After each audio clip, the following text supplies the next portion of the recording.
मजाक अक्सर वही लोग हमारा मजाक बना देते हैं जिन्हें हम अपने कमजोर लम्हे में अपनी सारी सच्चाई बता देते हैं। कदर कीजिए, इस दुनिया में हर कोई फिक्र करने वाला नहीं मिलता, इसलिए आपको जो मिले उसकी कदर कीजिए। क्या पता जितना आपको किसी से प्यार मिल रहा है उसकी कदर ना करने पर आप वह भी खो दें। बड़ी अजीब सी मोहब्बत थी, पहले पागल किया, फिर पागल कहा, फिर पागल समझकर छोड़ दिया।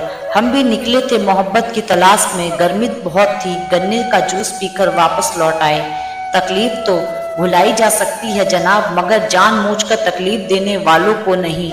जिक्र से नहीं फिक्र से पता चलता है इस दुनिया में कौन अपना है। लोग नहीं बदलते, अक्सर उनका इंटरेस्ट खत्म हो जाता है या फिर उन्हें कोई और इंटरेस्टिंग मिल जाता है। साथ मांगा मिला नहीं, खुशी मांगी मिली नहीं, प्यार मांगा किस्मत में था नहीं, और दर्द बिना मांगे ही मिल गया।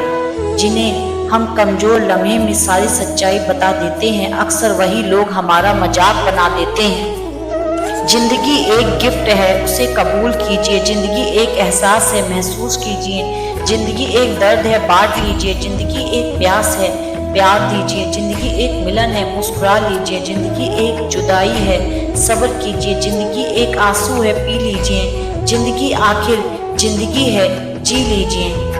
मंदिर में जाने पर प्रार्थना स्वीकार क्यों नहीं होती? कारण यह है कि जब अंदर मंदिर में जाते हैं तो प्रार्थना करते समय ज्यादातर लोग अपनी आंखें बंद करके प्रार्थना करते हैं, जबकि मंदिर में जाने के बाद भगवान को संपूर्ण रूप से भरी आंखों से देखना चाहिए। इसके बाद जब भी मंदिर से बाहर आए तो मंदिर की सीढ़ी पर थोड़ी देर जरूर बैठें और तब अपनी आंखें बंद करके भगवान के स्वरूप को अपनी अंतर आत्मा में देखकर उनसे बात करें। नियम तो यही है, छोटा सा ही सही घर होना चाहिए। कुछ नहीं रखा इन बड़ी मकानों में, क्या तुम दौलत से खरीद दोगे सब? प्यार भी मिलता है क्या इन दुकानों में? सुबह होती है तो सब निकल पड़ते हैं, परिंदे तब नहीं रहते इन मकानों में। झूठी शान के लिए बहुत सारा पैसा चल क्या रहा है ये ऊंचे खानदानों में? कितना छोटा हो गया है मतलबी इंसान, अपनों की भी गिनती करता है मेहमानों में।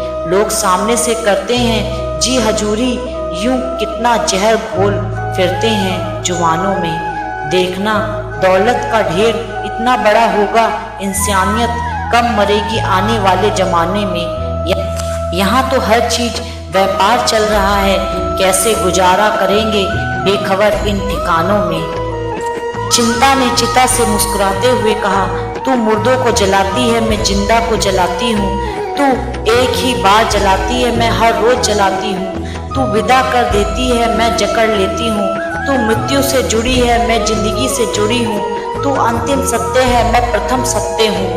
कामयाब होना है तो एक बात गांठ बांध लो, पाँव भले ही फिसल जाए लेकिन जुबान कभी भी नहीं फिसलनी चाहिए। इंसान की जिंदगी में तीन चीजें बहुत उलझी होती हैं, दिल, दिमाग, तकदीर। दिल कुछ चाहता है, फिर दिमाग उसे पाने के लिए रास्ता तलाशता है, फिर होता वही है जो तकदीर में लिखा होता है। संबंध बड़ी बड़ी बातें करने से नहीं बल्कि छोटे छोटे भावों को समझने से गहरे होते हैं। आईने की कीमत भले ही हीरे से कम हो, पर हीरे के जेवर पहनने के बाद हर कोई ढूंढता आईना ही है। 2.5 अक्षर के ब्रह्मांड और 2.5 अक्षर की सृष्टि, 2.5 अक्षर के विष्णु और 2.5 अक्षर की लक्ष्मी, 2.5 अक्षर की दुर्गा, 2.5 अक्षर की शक्ति, 2.5 अक्षर की श्रद्धा, 2.5 अक्षर की भक्ति, 2.5 अक्षर का त्याग और 2.5 अक्षर का ध्यान। जन्म से लेकर मृत्यु तक हम बंधे हैं 2.5 अक्षर में, 2.5 अक्षर ही वक्त में और 2.5 अक्षर ही अंत में। समझ न पाया कोई भी रहस्य क्या 2.5 अक्षर में? जो लिखा है वह होकर रहेगा। एक रास्ता बंद करने से पहले भगवान 10 नए रास्ते देते हैं। गर्मी के मौसम में पत्ते सूखने के बाद भी पंछी घोंसला नहीं छोड़ते, क्योंकि वो भी जानते हैं फिर से बरसात आएगी और पेड़ पर नए पत्ते आएंगे। जो हुआ उसे भूल कर नई शुरुआत करो। याद रखो, जिसका कोई नहीं होता उसका भगवान होता है।